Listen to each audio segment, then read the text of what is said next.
What's going on, everybody? Welcome to another episode of Tony's Keys. This is episode 7, the weekly series where I let my CLZ Comics app pick the comics that I'm going to spotlight for this video.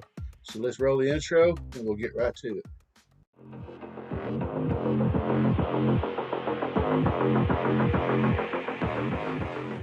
Alright, everybody, welcome back. And like I said in the intro, I'm going to show off some books that were selected by my CLZ app. As you can tell, I'm reorganizing the office. I'm not quite done yet, but I hope it looks good when I am finished. So let's get to that first book. And I would have never picked this book, but the app did. I know this is not one of the most popular Spider-Man storylines, but I'm going to start this off in 2004. It's listed as Volume 2. This is The Amazing Spider-Man, issue number 509, part 1 of the Sins Past storyline. And the key significance is that it's the first appearance of Gabriel and Sarah Stacy. Of course, we all know what happened in this storyline, and it pissed off a lot of readers. You know, if they'd have left that part out with Gwen and the Norman whole romance thing, this probably would have been a decent storyline, but that just killed the whole thing. At least it did, in my opinion. But that's what the app picked for the first book, so we'll move on to the next one. So the second book for this series is going to be from 2013. This is Thanos Rising, issue number 1. It was actually a pretty good little limited series. And the key significance is that it's the origin of Thanos. I'm pretty sure somewhere along the line before 2013 they probably did an origin of Thanos, but this is probably a new retconned origin. But it was actually a pretty good series, so if you get the chance to pick them up, go ahead and pick them up, because it was, like I said, it was pretty fun, and this may also be available in trade paperback. Alright, so next up, our third entry into this episode, we have Cloak and Dagger, issue number 4 from the first limited series. Cloak and Dagger was always a fun little team. I always enjoyed it when they showed up in Spider-Man or wherever they popped up. And I'm going to be honest, I haven't read this series, even though I've got it. It's on the read pile. But I'm assuming it's a pretty good story. I'll let you know maybe in a future spotlight. But this issue is the origin of Cloak and the origin of Dagger. And that is the key significance. According to the CLZ app, like I said, you can get these for pretty much on the cheap. So, I mean, if you like Cloak and Dagger, go ahead and pick them up. Next up, from 1986, we have X Factor number 1. Now, the CLZ app has this listed. It's got a lot of key significances. It has it listed as the first appearance of Cameron Hodge, the first appearance of Rusty Collins, the second cameo appearance of Baby Cable, aka Nathan Summers, and the first team appearance of X Factor. There was a couple issues, one in Fantastic Four and one in Avengers, that led up to the start of this series. And of course, this is the return of the original X-Men and their own new team. And this was a really fantastic issue, really fantastic series. And believe it or not, you can still get this one for fairly cheap as well. So I mean, if you like it, pick it up, man. I'd like to actually get a better copy in a graded format. That'd be pretty cool. So yeah, if you get a chance, just go ahead and pick it up. Next up, from 1984, another classic Spidey issue, we have Amazing Spider-Man, issue number 258. And of course, the key significance for this issue is that this is the issue where Reed Richards finds out that the symbiote that's on Spider-Man is alive. Spider-Man gets rid of it. And of course, according to the app, it also says it's the debut of the bombastic Bagman costume, which basically means, you know, if you never read the book, spoilers, but of course, you know, as soon as they got rid of the alien symbiote and put it in a little containment unit, Peter's just wearing his underwear. So they give him an old spare Fantastic Four outfit, and they don't have any masks, so they put a paper bag.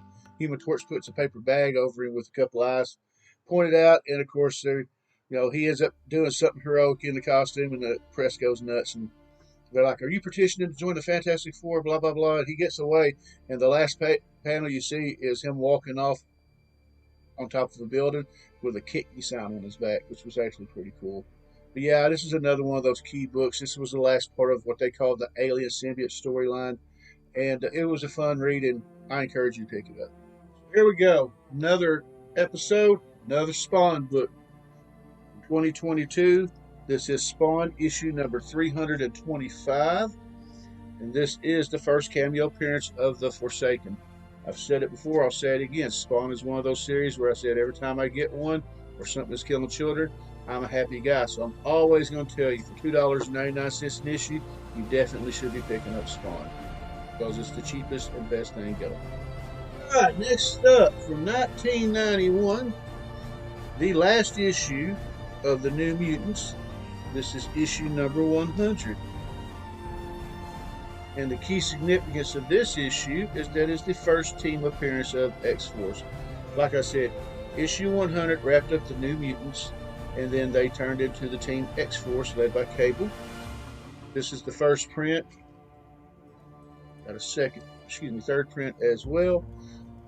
I mean, if you're a big X-Force fan, this is a key to get. If you're a New Mutants fan, you got to have it to finish the run. Other than that, it's a really great story. It really is. And I highly recommend it. You know, during this time, you know, they recreated the New Mutants into X-Force. X-Factor got a new team. The X-Men split into the blue and gold teams. It was like a renaissance of the X titles. I believe Excalibur even got a new team. So, picking up this book and the other books are pretty cool. And you should definitely have New Mutants number 100 in your collection. Next up, now, I really wish that I had the original of this. I have two copies. They're both facsimiles. But it's still cool nonetheless, because this probably would have been lower down the list if it was a first print. But like I said, it's still awesome. This is the facsimile edition of New Mutants number 98. Of course, we all know it's listed as the first appearance of Deadpool, Gideon, and Domino. But for those who have actually read that books and X-Force, knows that Domino didn't show up until, like, I want to say it was like X-Force 10 to 11, somewhere in there. I'll put it down somewhere. So, the character that's actually supposed to be Domino in this issue is Vanessa, aka Copycat. And for those of you who watched the Deadpool movies, knows that Vanessa was Deadpool's girlfriend in the films. That's the Vanessa we're talking about. I believe this was a 2019 facsimile, and this is the 2022 facsimile. Why they did facsimiles within 3 years of each other, I will not know. But this is another one of those books, and if I ever get the chance to get a first print of this, I'm going to get it. I don't care. I just want it. But for now, the facsimiles will do, and it is a great story. Alright, so this next book, I actually picked up the facsimile in 2020. This is Volume 2 of Wolverine, issue number 1. And it's the first appearance of Wolverine. Like I said, I picked up this facsimile in 2020. But fear not, because unlike Deadpool,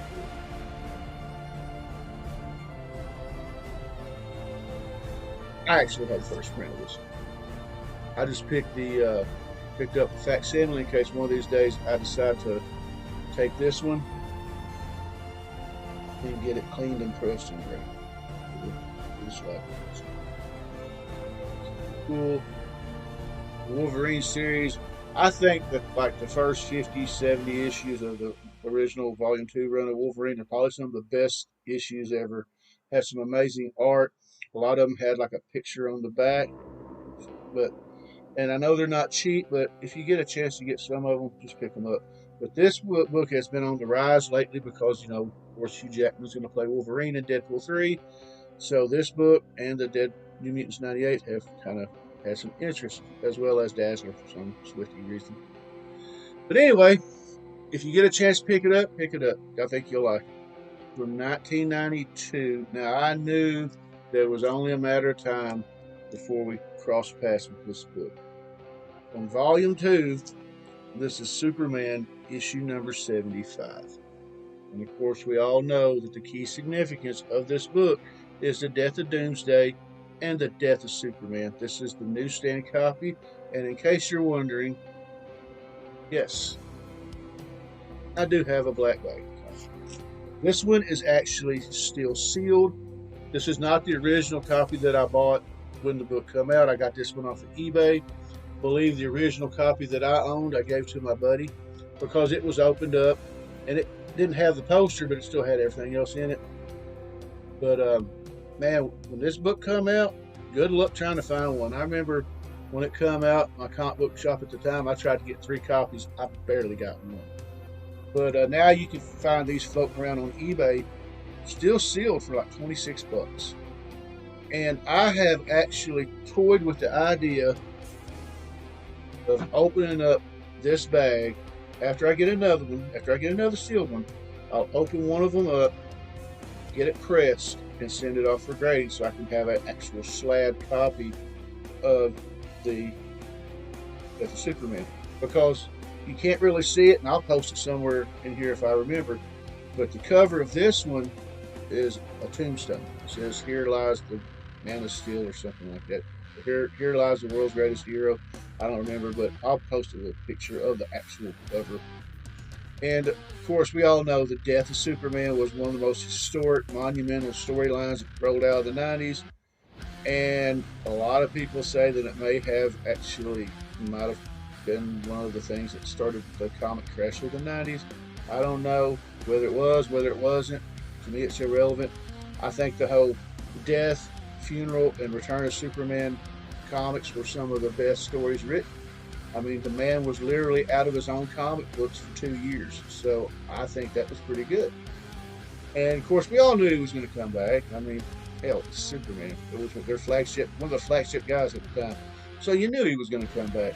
So if you get a chance, you can actually find some of these single issues for fairly cheap, including Doomsday's first appearance. I mean, it boggles the mind that you could actually probably get a copy of the first appearance of Doomsday for like 20 bucks. If you're, I mean, maybe. I believe that's right. But yeah, if you can't get the singles, hell, pick up the trades. They got different formats for the trades, all 3 of them. And like I said, this is probably one of the easily my favorite and best Superman story I've ever read. Next to the last book, we got us an Iron Man book from 1992. This is Iron Man issue number 284. Now, the key significance of this issue is that this is the first appearance of James Rhodes in the War Machine armor. So let me explain something to you for those who aren't familiar. Iron Man issue 282 is the money book. War Machine's on the cover. It's the first appearance of the War Machine armor only. Tony Stark is actually wearing the armor, and he's still calling himself Iron Man. I think the War Machine, I don't even remember if he actually calls himself War Machine, but it was just technically the War Machine armor. It's like, you know, Model 1, Model 2, Model 3, whatever. 283 was the second appearance of the armor. 284, Rhodey, this book, puts on the War Machine armor, but he does not call himself War Machine. That won't happen until West Coast Avengers issue number 94. He's wearing the armor. I believe he joins the team, and that is the first book where he actually calls himself War Machine. So I hope you keep all that straight. You can actually get this book a lot cheaper than the 282. I mean, it went up a little bit, but not much, because people go after the 282 for the first appearance of the armor. But this is the book, like I said, that Rhodey is actually wearing the costume, armor for the first time. We go figure. I have all of them but West Coast Avengers 94. I need to go ahead and track that down before it just becomes crazy, stupid expensive, or I could just wait till all the craziness dies down and get it in. Either way, sooner or later, one of these days, I'll have it in the collection, and it'll be the last piece I need. Finishing off this episode, the last book. Now, we talked about a lot of Crisis on Infinite Earths issues, so I knew it was only a matter of time before we got to this series. From 1984, we have Marvel Superheroes Secret Wars issue number 1, and as I'm saying this, I think I do remember, if I'm not mistaken, we already did issue 8. If I haven't, spoiler alert, it's coming. But this is the first cameo appearance of the Beyonder. This was the first issue of the 12-issue story arc that, you know, we'd see a lot of cool stuff. Beyonder snatches villains and heroes from the Earth, takes them to Battle World, makes them fight it each other, and the winner's supposed to get whatever they want, their biggest wishes or whatever will come true. He's basically judging the world. I can't remember everybody that was snatched. Mostly it was like Avengers and X-Men teams and a lot of bad guys, Galactus, a lot of others. But this is a really awesome storyline. And I'm actually happy to say, as of making this video, I finally got the last 2 issues to complete the set for the first time ever in my collection. That's pretty cool. But yeah, if you can't get the single issues because look at how much issue 8 and some of the others are starting to follow suit, you can always pick up the trade. The trade is a lot cheaper and you can still enjoy the story. But I highly recommend this story. Can't recommend it enough. It's up there with Crisis. I think these are two of the finest storylines that ever come out of the 80s. That's going to do it for this episode of Tony's Keys. I hope you enjoyed it. If you're enjoying the content, please like, comment, and subscribe, and ring the bell for future notifications as well.